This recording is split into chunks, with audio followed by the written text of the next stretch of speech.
척결을 그냥 했어야 되는데, 어쨌든 후반기에 어쨌든 사회 대개혁의 핵심 어제와 이 사회, 저는 제가 국내는 모릅니다. 예, 말 안 하겠습니다. 저는 내란 척결을 좀 더 강하게 내걸었더라면 차라리, 하여튼 죄송합니다. 제가 뭐 잘 알지도 못하는데, 여튼 하여튼 이 이후에, 그러니까 올 후반기가 한반도 정세 변화에서 가장 핵입니다. 지금 우리가 지금 뭐 이렇게 이 반쪽의 승리를 하긴 했지만, 우리가 이 내란 척결이 얼마나 이게 내란 청산을 하지 않으니까 내란 세력들이 이렇게 계속해서 이놈들이 계속해서 살아나는 걸 우리가 봤잖아요. 그러니까 이 하반기에는 명운을 걸고 이놈들 놔뒀다가는 이놈들 다시 큰일 납니다. 그러면 생각해도 싫은데, 그죠? 그러니까 어떻게 내란 청산을 하고, 내란 청산할 때 이 사회 대개혁과 한반도의 평화 문제를 전면에 내세워서 2030 남자 청년들이 뭐 이렇게 우리를 뭐 민주당 안 찍는다 그러는데, 이게 뭐 이렇게 뭐 저기 막 뭐 그게 뭐 전월세 올라가고 뭐 이런 이야기 뭐 방 이런 문제, 죽고 사는 문제가 나오면 이거는 이 앞에서는 무조건 단결을 해야죠. 평화를 위해서 단결해야 합니다. 이거는 당략이라든지 니 당 내 당 말이 아니라 한 줌도 안 되는 내란 세력을 제외하고서는 한반도 평화를 위해서는 다 같이 힘을 합쳐 나가야 되는 게, 그 속에서 대한민국 시민사회가 정당 하시는 분들 보니까 뭘 잘 못하시더라고요. 이렇게 그 당에 다 이익이 있기 때문에 이게 당 하시는 분들이 대승적으로 나서시기가 되게 힘들어요. 예? 그 선거구 하나 조정도 잘 못하시더라고요. 그러니까 시민사회가 나서야 되는데, 시민사회가. 그 분당 80년 한도 체제 전환기. 그래서 제가 드린 말씀은 아까 다 한 말씀입니다. 헌법, 평화헌법 개정하고 3, 4조 없애라는 이야기죠. 국가방법 폐지하고 주한미군 철수하고 한조는 불가침 협정 맺고, 지금 후반기에 체제전환 범국민 투쟁을 분단 전시헌법을 한국평화헌법으로, 그래서 2028년에 총선이 있습니다. 총선 이럴 때 평화헌법을 만들어야, 평화헌법으로 개정이 되어야 한반도에 평화가 있고, 이 부분을 이 2028년 열리는 공간, 지금부터 준비해가지고 이 공간에서 이슈로 만들어가야 된다. 그래서 한국의 시민이 주도가 돼서, 지금 동북아 대치전선, 우리가 중국하고 왜 전쟁을 합니까? 이 부분을 거국적으로, 뭐 중도 보수, 뭐 진보, 뭐 사실은 다 모여서, 내란 세력 빼고는 다 모여서 일을 해야 한다. 마지막입니다. 한국 시민사회 당면과제, 인천생명 평화포럼에 와서 제가 드린 말씀입니다. 한조 체제 전환기인데, 이 한조 체제 전환기가 어떠한 성격을 가지고 있는 어떠한 전환기인지에 대해서 그 해석들이 다 다르고 견해가 일치가 안 되고 있습니다. 이 일치를 좀 해야 되겠다. 일치성을 높여야지, 견해가 일치해야지 행동의 통일성을 보장할 수가 있어요. 공동행동이 가능합니다. 두 번째입니다. 한국 헌법 3조, 4조가 얼마나 폭력적인 조항인지, 대한민국 영토나 한반도와 그 부속 도서라고 하는 게 얼마나 조선의 주권을 침해하는 것이고, 이거 전쟁을 일으킬 수 있는 것이고, 얼마나 폭력적인 것인지에 대한 감수성, 이 평화 감수성을 높여야 되겠다. 그 다음에 국가보안법. 이게 굉장히 폭력적인 거예요, 이게. 국가보안법. 그리고 실제로 이 국가보안법을 가지고 한국 내에서 지금 이런 말들을 못하게 다 때려잡고 있잖아요. 저도 지금 국가보안법 걸려가지고 기소견으로 지금 서울중앙지검에 송치되어 있습니다. 그렇게 하면 이런데 나와서 이런 말 못할 줄 알고, 전 들으라고. 근데 어쨌든 그렇게 그 입을 막고, 저기 눈을 틀어막는 역할들을 하고 있어요. 이 굉장히 폭력적인 겁니다. 네 번째입니다. 주한미군기지. 이번 이란전 봤잖아요. 중동에서. 미군기지 다 박살나고.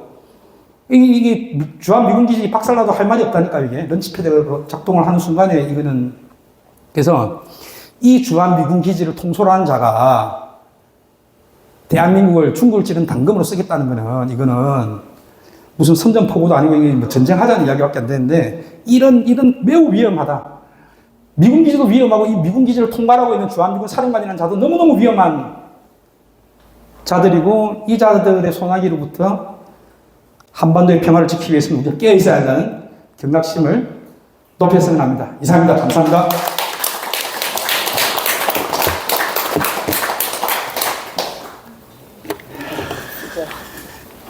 이 너무 오래됐네. 준비해 주신 대로 1시간 한 15분 정도 연락을 해주셨습니다. 아마 들으시면서 꽤 공감하는 부분도 계실 테고, 점점 더 헷갈리죠.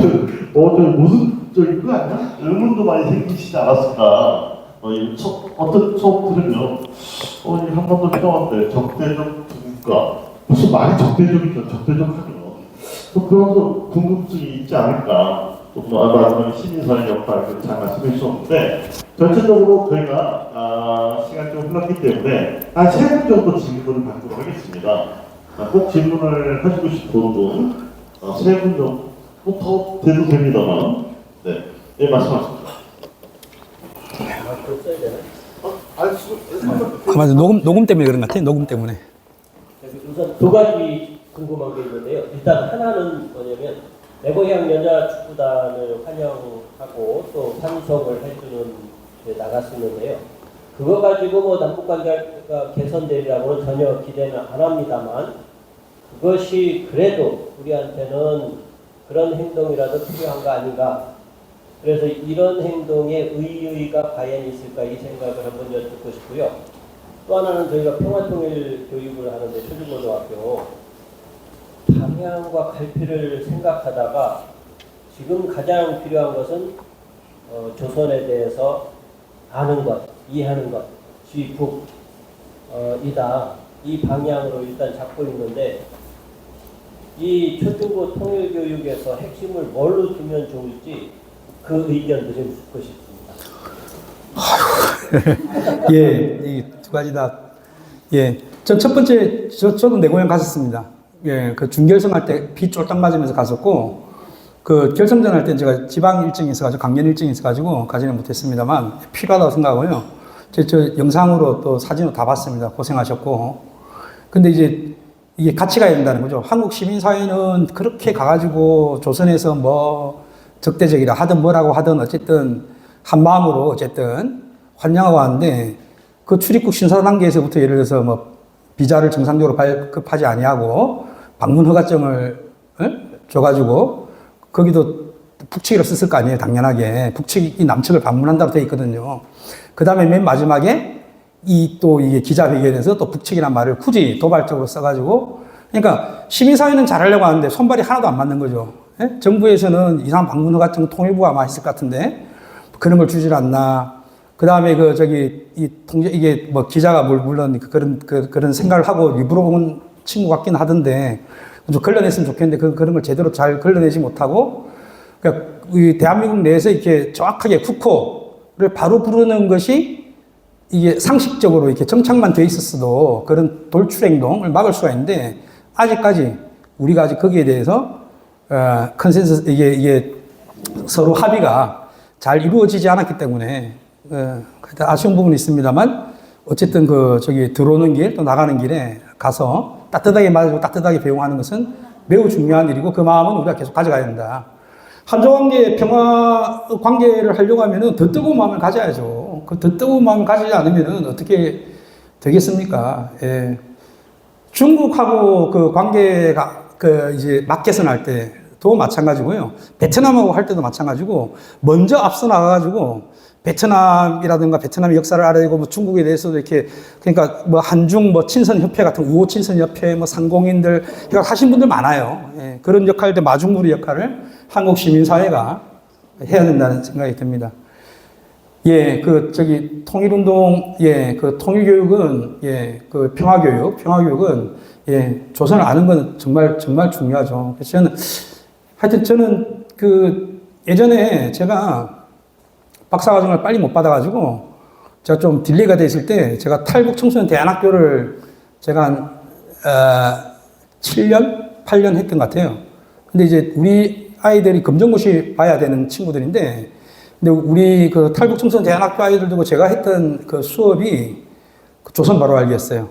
북의 현대사를 가르쳐 줬습니다. 그건 검정고시에도 안 나오는 거예요. 근데 왜 가르쳐 줬냐면 그때는 통일될 줄 알았던 저는 그래서 이 친구들한테 야, 너는 통일되면 고향 가야 될 친구 아니냐. 근데 너 지금 나온 지가 너 어릴 때 나와가지고 너 조선에 대해서 하나도 모르지. 북에 대해서 하나도 모르지. 너 이제 들어온 지는, 남한이 들어온 지는 또 얼마 안 되지. 너 대부분 다 중국에 있었으니까. 너 남한도 잘 모르는 상태에서 나중에 통일되면 또 북에 가면 북도 잘 모르고 그러면 너 진짜 낙동강 오리알 되니까 여기 있는 동안에 남한도 잘 알아야 되지만은 미리미리 북에 대해서도 잘 알아라.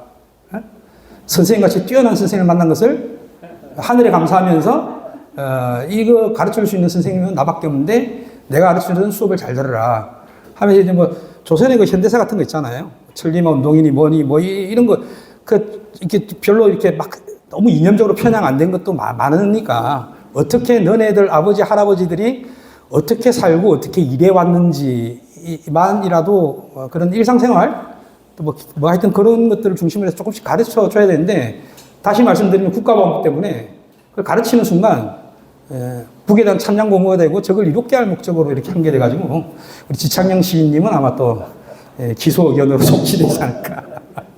예. 다음.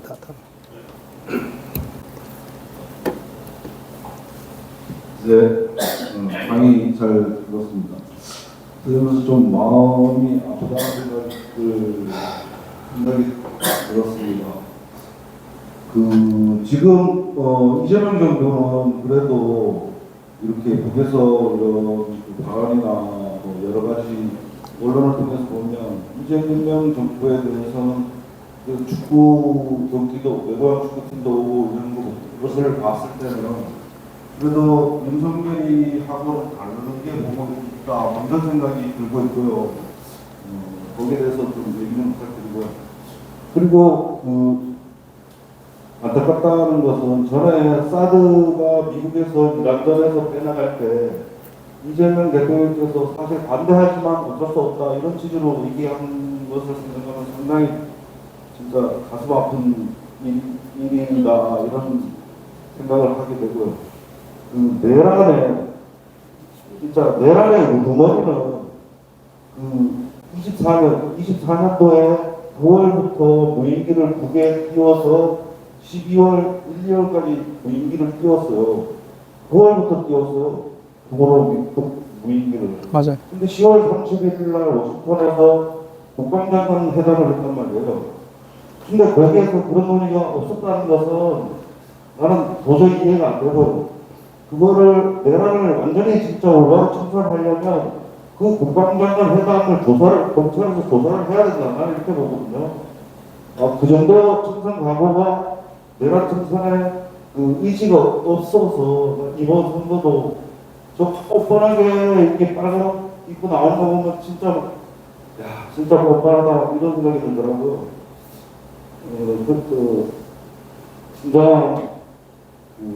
내란 청산을 위해서는 국방장관 회담했던 조영근 그리고 미국 국방장관 이런 애들 다 조사할 수 없는지 얘기 좀 해주시기 바랍니다. 예, 마음이야, 저도. 저도 뭐 120%. 예. 근데 뭐, 제가 지금 그렇게 할 수 있는, 저긴 아닌 것 같고요. 근데 어쨌든, 조선에서 딱히 뭐, 이재명 대통령님에 대해서 막 뭐라고 하지는 않는 것 같아요. 제가 봤을 때는 뭐 별로 하지 않는 것 같은데, 그것이 굉장히 지금 이재명 대통령께서 다른 대통령에 비해서 잘 하시고 계시기 때문에 말이 없다기보다도 딱히 대한민국의 대통령한테 막 이렇게 험한 소리를 한다든지 무슨 요구를 한다든지 막 이렇게 해가지고 별로 이렇게 실익이 없다라고 하는 것 같고 일단은 대화를 전면 단절이기 때문에 언급 자체를 안 하고 있다라고 그냥 보는 게 그것이 지금 현실을 직시하는 것 같고요. 결국은 어쨌든 하지만 우리 이재명 정부에서 우리가 이 일을 해내야 되는데 제가 이번에 선거 보니까 진짜 다음 대통령 누가 될지 아무 자신 없더라고요. 어쨌든 지금 이 마지막이라는 필사적성의 각오로 이 임기 내에 어쨌든 해야 되는데 이것이 이재명 정부에만 정부에만 맡겨놔서 될 일은 아니다. 정부에만. 우리가 어쨌든 뭐 상권 분립되어 있잖아요. 입법부도 있으니까 어쨌든 이 총선 공간에도 의원들도 해야 되고 여러 저기 해가지고 사실 행정부 쪽에 들어와 있는 오랫동안 그 박혀있던 그 공무원은 어떻게 자르지도 못하잖아요. 그 오래 있었던 사람들 중에서 그 미국, 이게 대한민국 공무원인지 미국 공무원인지 잘 모르시는 분들이 꽤 있습니다. 꽤 있고, 그 고위급에 있어, 다들. 그래서 그냥 행정부 수반으로 그냥 투표만 해가지고 그냥 알아서 하세요라고 하는 거는 우리가 그거 대를 지치는 도리도 아니고 정말 시민사회가 이거 내일이라 생각하고 오히려 우리가 주역이고 우리가 이재명 정부를 돕는 게 아니라 우리가 주인이고 이재명 정부가 우리를 도와야 한다는 우리가 먼저 주동으로 이 문제를 시민의 생명과 안전이 걸린 일이기 때문에 한반도 평화라는 것은 특정한 정치인이라든지 특정한 정당에 맞먹기는 것은 우리의 임무 방기라고 생각하고 특히 올 하반기 때부터 헌법 문제, 국가보안법, 그다음에 한미 연합 핵공격 연습 더 가열차게 막아내는데 같이 힘과 지혜를 모았으면 좋겠습니다. 그럼 정부의 시험 저도 들었어요. 저는 북한 북조선이 핵 개발이 어느 정도 했는지 또 잠깐만 이게 떨떡거려. 예. 핵 개발 능력이 예. 어디까지 어디까지? 예, 예. 그다음에 미국에서 그 국제적으로 이란이나 베네수엘라 같이 할 수 있는 다른 상황입니다. 네. 그런데 그렇게 됐을 때 가상 시나리오. 예. 다 바꾼 다음에 할까요? 아니요, 그냥 머리가 예. 기억력이 약해가지고 그렇게 물으시는 동안에 2개 까먹은 것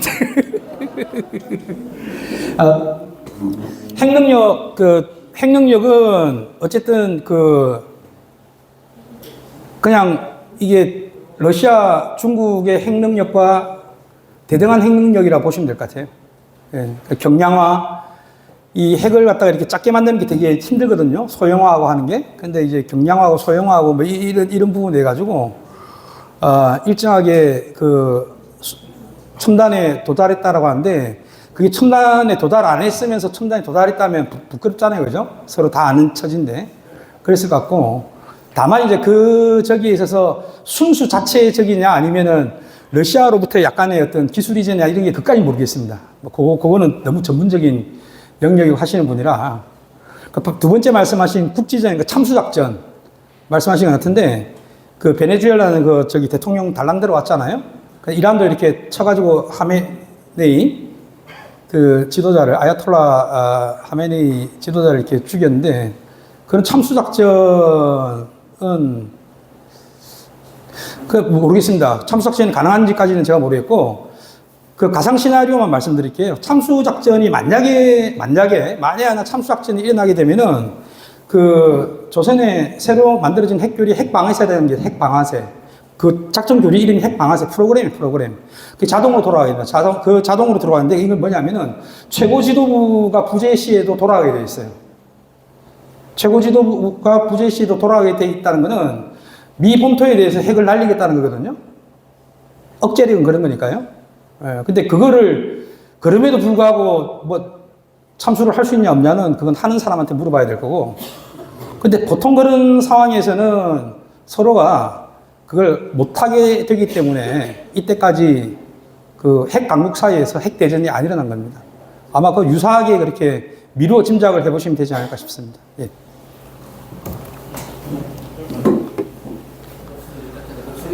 잘 들을 것 같은데 조선민주주의 인민공화국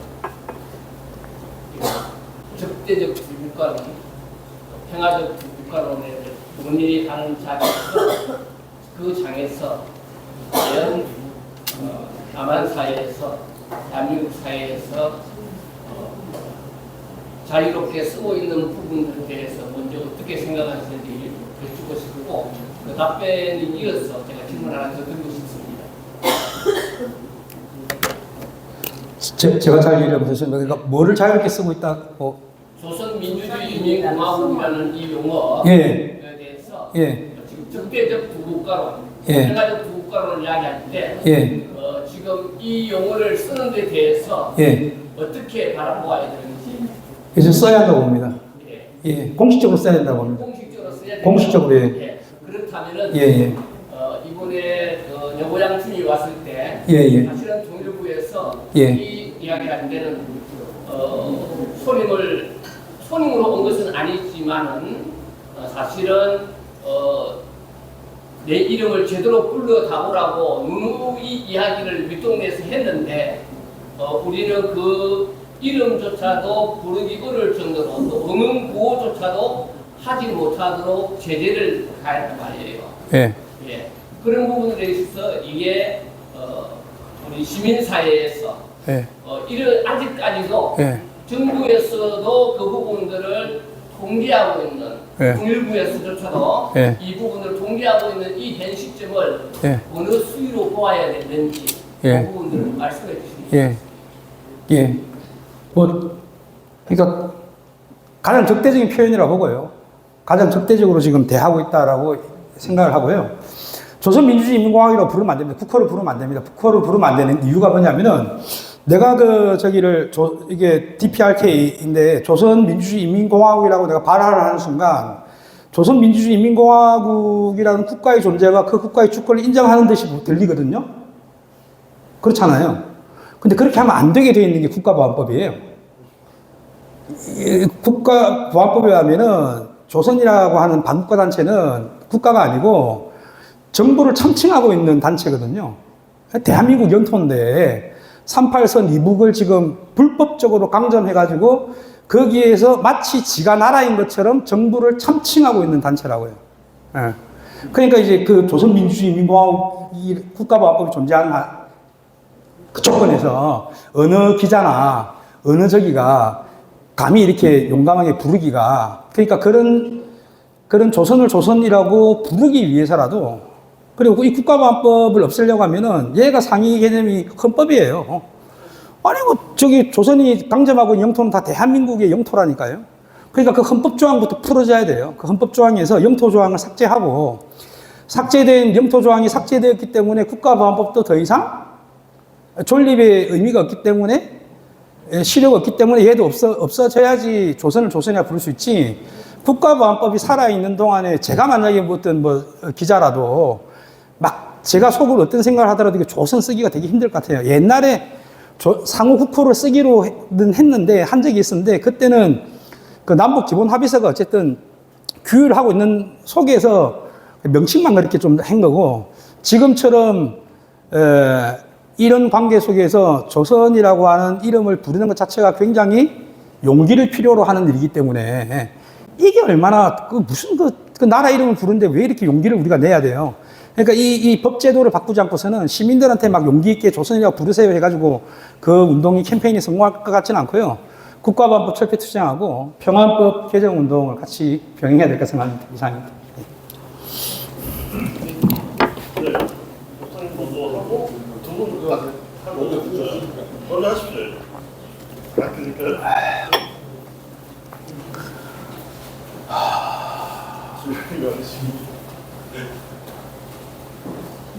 예, 거기 자꾸 달라게 생겨서. 올려. 봐주셔야 될 것 같은데. 약이 다 됐나?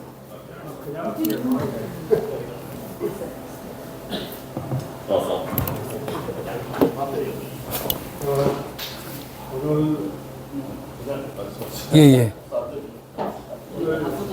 처음부터 계속 말씀하신 게 예, 이걸 들고 말씀하시죠. 예, 예, 예. 예, 예, 예. 이게 아마 이게 음성이 들어가는. 오늘 처음부터 말씀하신 게 결국은 한반도 평화를 이뤄나가려면 결국은 우리가 통일이라고 하는 생각을 접어버려야 되는 거 아닌가 그런 생각이 들거든요. 그런 말씀하신 저변을 이렇게 생각해보면 예. 여기에서 대해서 어떻게 생각하십니까? 예. 이게 우리가 어떤 이야기를 할 때 우리가 어떤 단어를 쓰잖아요. 그러면 내가 쓰는 말과 상대방이 듣는 말이 같아야 되거든요. 그래야 의사소통이 되잖아요. 그러니까 제가 삼각형이라고 할 때 듣는 사람이 삼각형이라고 알아들어야지, 저는 삼각형이라고 이야기했는데 듣는 사람은 뭐 사각형 이렇게 들리면 이게 의사소통이 안 되는 거잖아요. 그래서 지금 통일 이 문제가 왜 이렇게 힘든가 하면은, 조선에서 일단 연방제 통일을 폐기했다라고 이야기하고 통일을 다시 이야기하지 말라 그랬는데, 이런 조건에서는 우리는 통일 이야기하면서 앞에 생략된 두 글자는 평화 통일이란 말입니다. 여기 계신 분들이 무슨 평화 통일 말고 막 다른 뭐 폭력 통일, 전쟁 통일 바라시는 분들 없잖아요. 근데 이런 조건에서는 지금 이런 조건에서는 우리가 아무리 통일 이야기해도 상대방이 알아들 때는 흡수 통일로 받아들인다. 흡수 통일로 받아들이고 있어요. 예. 그렇게 규정을 해버렸기 때문에. 그리고 여기에서는 못 올렸는데 뭐냐면은, 우리가 그러니까 통일이라는 말을 더 이상 안 쓰기로 우리가 통일을 폐기했다라고 이야기했잖아요. 근데 우리가 우리라고 하면 조선을 이야기하는 겁니다. 예. 조선에서 통일을 폐기했는데, 그럼에도 불구하고 우리가 폐기한 데 대해서 시비를 거는 사람들이 있더라, 한국에. 예? 근데 뭐라 말이냐면은, 그렇게 시비 거는 것 자체가 허수 통일을 이야기하는 거다, 지금. 그러니까, 그냥 우리는 억울하더라도, 우리는 상당히, 저부터가 억울한데, 이제는 지금 어떤 상황인가 하면은, 우리가 아무리 좋은 마음으로 평화를 생각하면서 통일을 이야기해도, 듣는 사람은 그걸 흡수 통일로 받아들이게 되어 있고, 받아들이겠다라고 선언을 한 상태예요. 그러니까, 굳이 그 말을 쓰면 무조건 긁히는 걸 알면서, 일부러 그 단어를 쓸 이유가 저는 없다라고, 대단히 안타깝지만, 저도 평생 통일운동, 평생은 죄송합니다. 우리 정세영 오피서.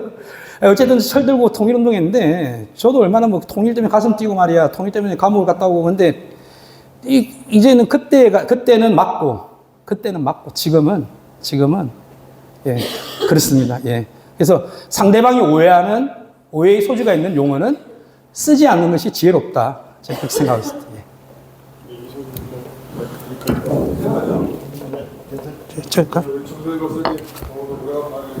예. 오랜만에 많이 잘 들었는데, 한 가지 좀 최근에 고민스러운 것은, 적대적 국가론에 대해서 통일부 차원의 우리 연구자 중심으로 평화적 두 국가론을 제시했거든요. 저는 이 워딩 자체는 이것을 그대로 뭐 사회주의다 이렇게 하는 것이 과연 적절할까 이런 생각이 듭니다. 왜냐하면 평화적 국가론을 쓰기 위해서 전제는 적대적 관계를 인정하는 거 아니겠습니까?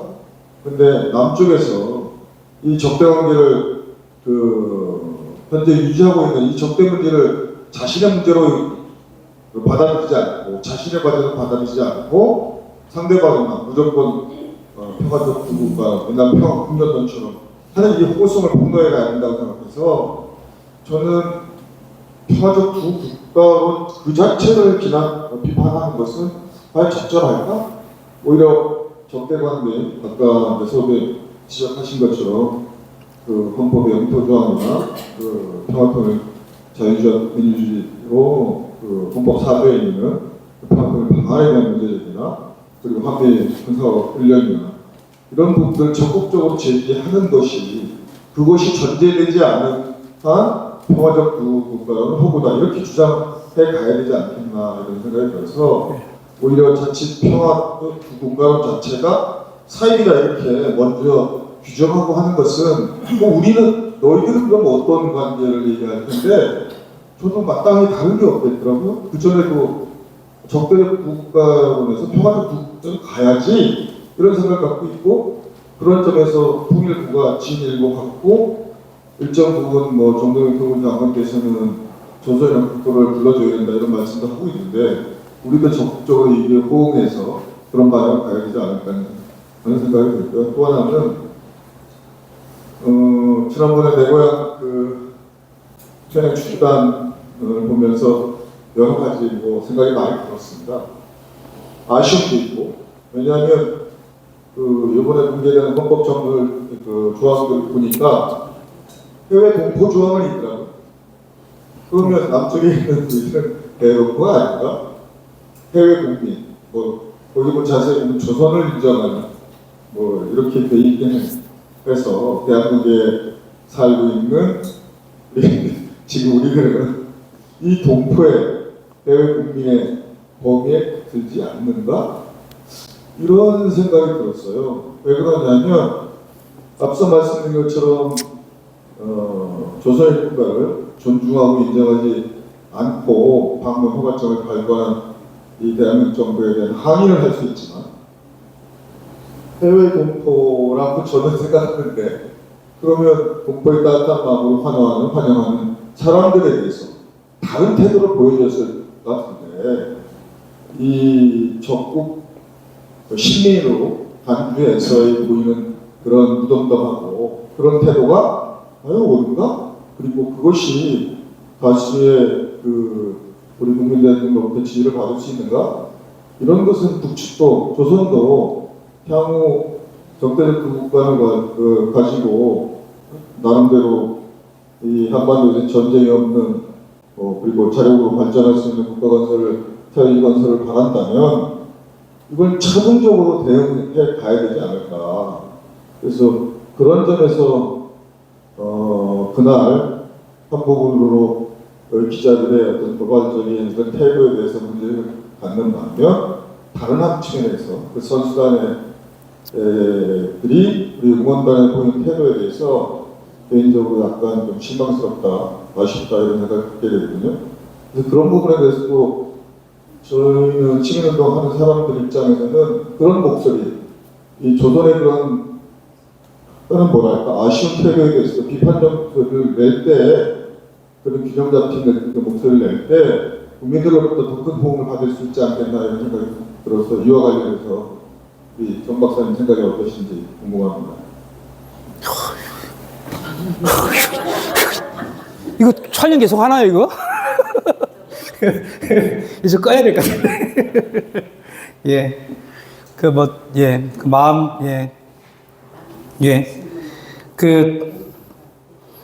첫 번째부터 말씀을 드리면은 평화적, 맞습니다. 그 지금 내용은 그러니까 제가 말씀드린 그 헌법 문제, 국가보안법 문제, 그 다음에 한미연합 훈련 문제, 이거를 갖다가 이거를 덮어놓은 채 이제 말로만 이제 평화적 두 국가라고 하는 게 위선이라고 제가 말씀을 드린 거고요.